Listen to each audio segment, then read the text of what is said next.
Yo, what's up, everybody? It's your man, Mr. Tim Swain. Thanks for tuning in to another episode of MTStv.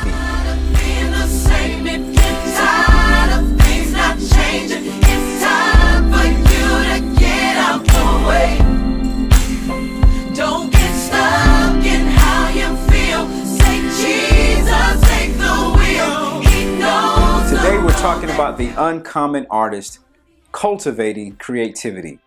You know, for years, I used to think that cultivating creativity was some kind of esoteric, out-of-body experience phenomenon that I had to be a special individual to conjure up.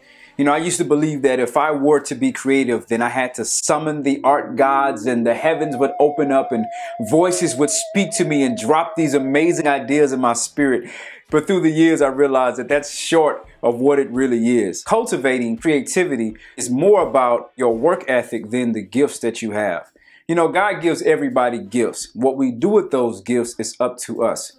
You know, most of the time when you're looking at someone that's incredibly successful as an artist or an athlete, entertainer, whatever it is, you're probably looking at somebody that has a God-given talent, but ridiculous work ethic. I'm talking about uncommon work ethic. They put in grind work. And today I want to help you if you are an aspiring artist, an entrepreneur that is in the artistic field. I want to help you with simple things that you need to learn to do in order to cultivate creativity.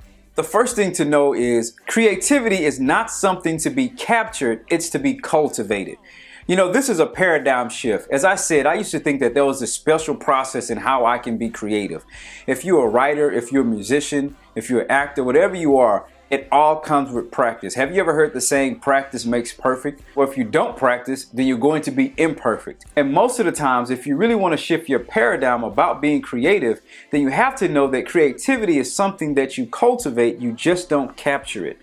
You have to practice capturing the moment. Arresting the moment is something that's so key, and I was blessed to be a part of a group of writers when I was a sophomore in college. And these folks were writing for National Geographic, they were writing their own novels, they were publishing a lot of work. I mean, these folks were really serious writers. And hands down, the uniform piece of advice that they gave me was, Tim, you need to learn how to write down your ideas. If you are an artist or musician, whatever it is that you do, you have to carry something to write with everywhere you go. Trust me, if you are serious about cultivating creativity, then you have to learn to arrest the moment. Ideas are like snowflakes. There are billions of them, but no two are alike. Have you ever had a great idea and said, man, I'll write that down later, but then later came and you forgot the idea? That's because you didn't learn how to arrest the moment. Capturing the moment is an art form within itself. It simply means that you have enough discipline to take a notepad, to take your iPhone, whatever it is that you have, your Android, whatever kind of device that you have,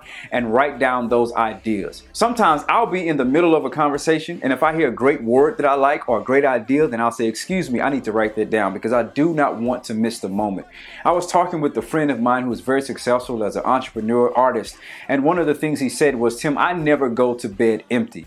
That means that every idea that I have, I make sure to get it out before I lay my head on that pillow. Remember, you have to learn to capture the moment. We have to learn to produce a lot of content. Carter G. Woodson once said, in the long run, there is not much discrimination against superior talent. Remember what I told you, most of the time we see successful people, it's because they have a God-given gift, but they have uncommon work ethic. And when you learn to produce a lot of content, you have more things to choose from. Some things are going to be good, some things are going to be great, and some things are going to be absolutely trash. But if you have more ideas, then you have more to choose from.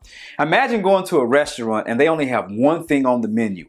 Even if that thing is really, really good, chances are you won't go to that same restaurant every single day. Why? Because you want variety. And it's the same thing as an artist. If you only have one song or one track or one type of monologue, then you are positioning yourself for failure. The more work, the more content you produce, the better chances you have of being successful.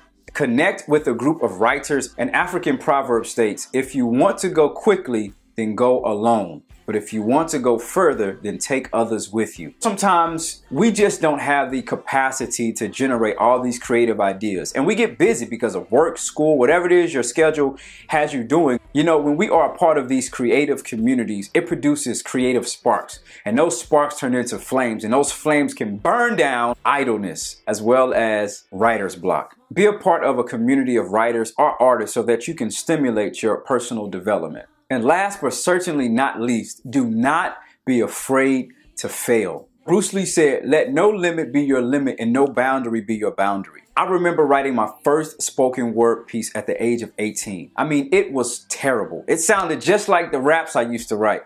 But through the years, I began to cultivate my gift. I was a slam poet, and I used to get ate up on stage. I mean, these poets would kill me, but it helped me get better. It helped me get stronger. And being a part of this community of writers really helped enhance my gift. So much so that I got to the place where I don't care what it sounds like when I write something. I'm unafraid to fail. I don't care if I generate terrible ideas. I don't care if I generate ideas that are really, really great. My responsibility as an artist is to produce as much content as possible so I can help as many people with the gift that God has given to me.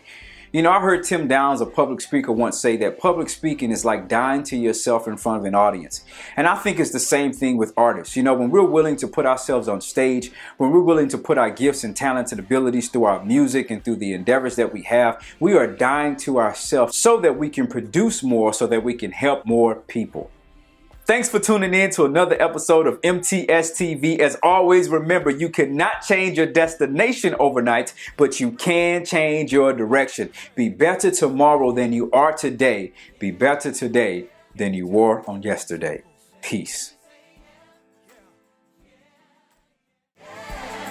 Well, now's your chance. Say yeah. Say yeah. Yeah, yeah.